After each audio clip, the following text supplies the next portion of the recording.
My hunch is you've been on the giving and receiving end of the multiple questions scenario. And this happens everywhere. It happens in meetings, podcast interviews, and very problematically in coaching.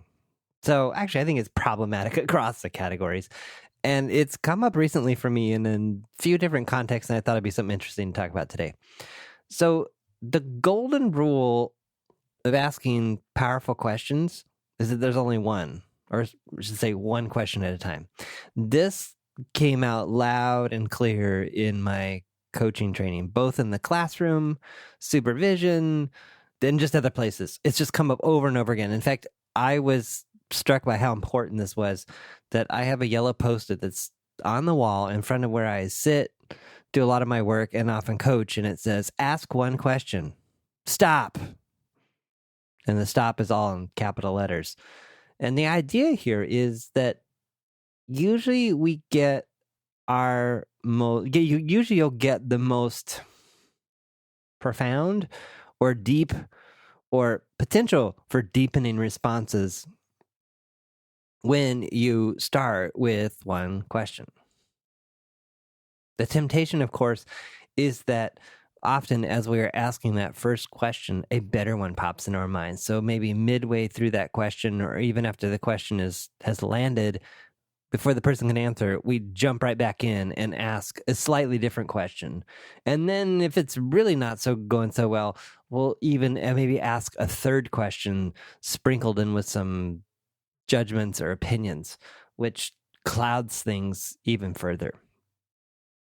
The downside of this, of course, is that the answer or the response that you get often tries to address all of the questions, or maybe only one of the questions gets answered, or maybe the response you get is just watered down because it's just, in other words, just as the questions themselves were confusing, so the response you receive might not be as clear as it could have been otherwise. I think the hardest part of taking this approach is the waiting. It's two things. One, it's stopping yourself and forcing yourself to complete a not so great question when you've thought of a, quote, much better question. The surprising thing here too is I cannot count the number of times where, as I'm asking the first question, I think of a better question, but I continue on with that first question and wait, and I still get a good response or a clear response to the question that I've answered, and it doesn't require the follow-up brilliant question that I had. On the other hand, if the response I get to the first question proves that my first question wasn't very good, I've got that alternate that I thought up in my back pocket that I can then throw out there to get the clarity that I'm looking for or to drive the conversation deeper. The other challenge, in addition to asking the one question and keeping my mouth shut, is keeping your mouth shut. Oftentimes, the real power and depth comes from the awkwardness, the uncomfortable silence, so when will this project be done? Full stop. Not, when will this project be done? I know we're really busy right now, and I know we have a lot of things going on, and I know blah, blah, blah. And before you know it, you've asked, when will the project be done? You've told them that you know that it won't be done. And then you've kind of just like given them 4 different options to choose from in terms of what the answer could be, when really you would have you would have learned a lot more by just saying, so when will this project be done? I've also been noticing this same thing in podcast interviews, and be on the lookout for this, where you compare the great interviews where maybe you learn something, you really resonate with the guest or the interviewer. Notice the number of times that their questions are a sentence or two, and how neutral those questions can be. In other words, the question is not loaded with assumptions or judgments. I find too that the multiple question askers, they're harder to listen to because it gets confusing as they kind of pile the questions on. And I think it also intentionally, well, I'm sure it's not intentional, but inadvertently, I think it also shows a degree of insecurity or lacking confidence in the question that's asked, which I suppose is another compelling reason to ask that one question and stop.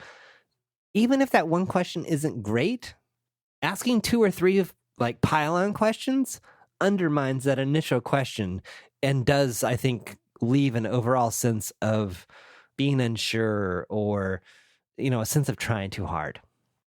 The other thing I think you'll see too in the scenarios where there's judgments or assumptions baked into the questions is there's more dissonance in the answer. Getting a real clear response it's often harder. So here are a couple examples that I made up to try and illustrate this point. So the first one is, what was the pivotal moment in your career?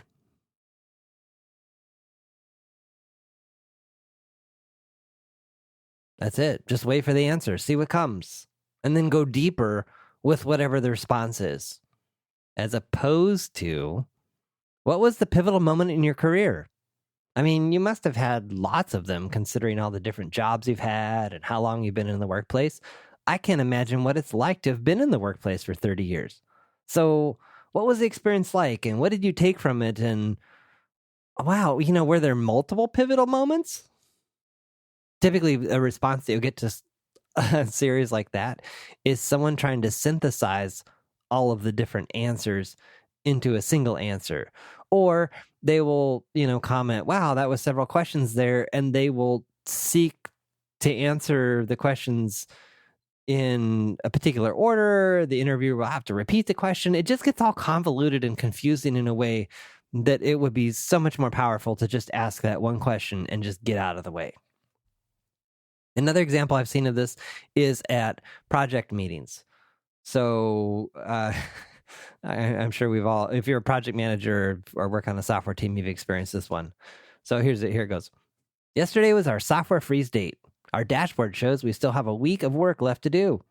What is each team's confidence level in our current launch date? Versus, yesterday was our software freeze date. Our dashboard shows we still have a week of work left to do. What is each team's confidence in our current launch date? I know people have been working hard, and I know Felix worked all weekend and must be exhausted. And I also know that the other half of the team has been at a conference all week. Does anyone know when those people will be back? Are there other open issues too that we need to know and how that will affect our release date? So the example here, hopefully it's, the original question of what is our confidence level in the launch date, it's completely been lost. The punch and the power of that one question, it's gone. And that question could have been answered, in a one word from each team.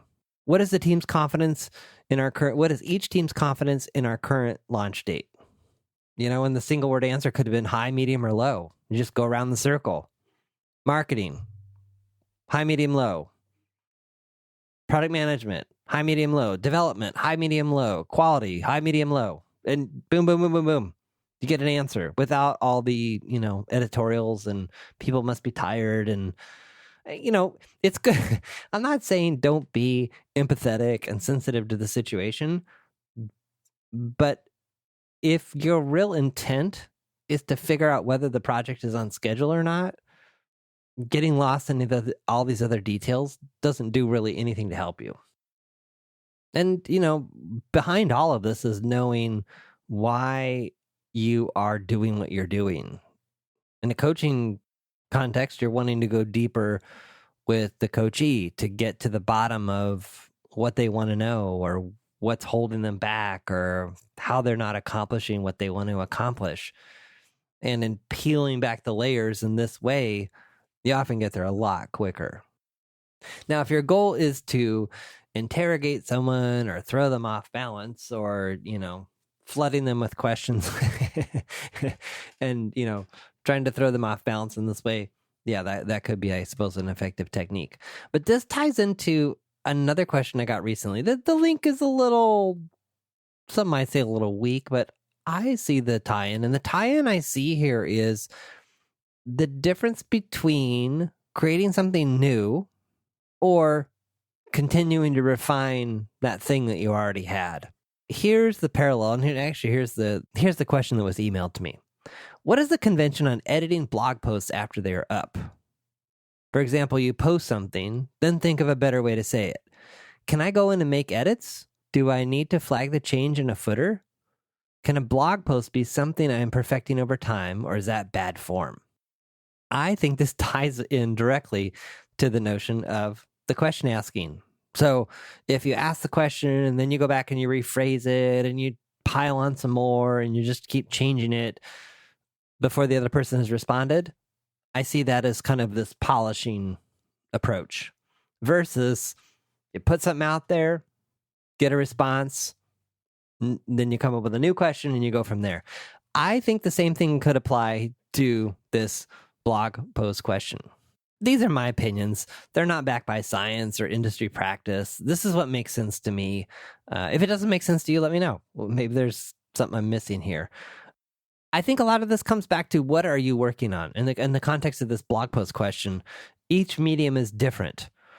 You wouldn't post something on Twitter and then if you thought of a more creative way, delete it and then repost it. I suppose you could, but that just seems weird to me and I think would seem weird to other people. Now, naturally, if you posted something that was offensive or grossly misunderstood or there's some reason to delete it. But I kind of think of blog posts in the same way.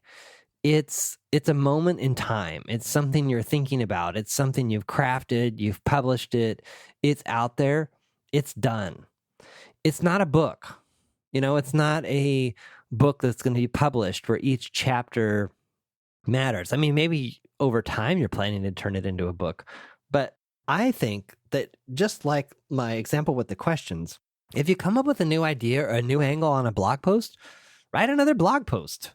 I don't think there's any harm in perfecting your thoughts and your messages over time. You could even start the post off by saying, this post was informed by this other post, and here are some recent clearer ideas I now have on this topic. And if over time you come to find that original post is just so misguided and so stale, delete it and then set up a redirect to your later article so that you don't lose any of the SEO juice and you don't have any broken links. And if someone happens to find that old post, well, they end up at your new one, talking about the same topic, but in a better way. I think the other thing I would keep in mind here in terms of the blog is what's the purpose of the blog and maybe what's your bigger purpose? Are you trying to become a thought leader? Are you trying to, become a prolific blogger? Are you trying to create good content? If you're trying to get good at creating good content, in my experience, just comes from practice. So the more of it you create, the better, versus taking something old and continuing to polish and shine. And it's kind of like sometimes you get that first crappy draft out of your system, and it's pretty good, and you look at it and you just throw the whole thing away and start again. Sometimes I think that second complete rewrite from scratch is way better than if you were to take that original one and repolish it. And in terms of answering this again, what's the end goal? What is the end product? Maybe if you were working on a manifesto, that's going to be much bigger, I think, than a blog post. Maybe that has its own landing page. Maybe and something like that, I think you would publish in a different form, like maybe a PDF. And, maybe there's a version 2 of the manifesto you write. But again, I would see that as a kind of a different form of output. Some exceptions here. Well, not necessarily exceptions, but I will say that I do have blog posts that focus on technical tutorials. Like, here's how to set up a router. Here's how to do this. Yes, as I've gotten, or here's a little script that does something. Yes, as I've gotten comments or feedback on what I've written, if I found that definitely if it's not correct or it doesn't work, I've made adjustments. I had one article that I did about how to configure a DSL modem, and over time I just stopped using that piece of hardware. So I just put in a little note at the end that just said, hey, I'm no longer using this setup. Don't know if this will work for you anymore or not. So I think that kind of stuff, yeah, that makes sense. So something else to keep in mind there too. I think the other way to come at this notion too of, do I update something that I've already published? If someone, I mean, I'm going to speak from my own experience here, and I think that's the experience of others. I read a lot of blog posts in an RSS reader. So Feedly is my tool of choice right now. And actually an app I discovered recently on a really great website called The Sweet Setup, which evaluates all Apple apps and mobile products. There's a RSS app on there called Unread that has a really, really nice looking interface, and I paid the $7 or $8 for the app. I'm really happy with it. It talks to Feedly and keeps track of everything. All that to come full circle and say, once I read a blog post that someone has published, it shows up in my feed reader, I read it, it's gone. If someone updates it, I'll never know about it. So at this point, I'm probably repeating myself. I would take a strong position that you're better off to just create something new. Start all over again. Just instead of polishing the old thing, write a new thing. Write it better than you wrote the first one. And if your goal, again, is to become a better writer and to practice that, what better way to do it than approaching it that way?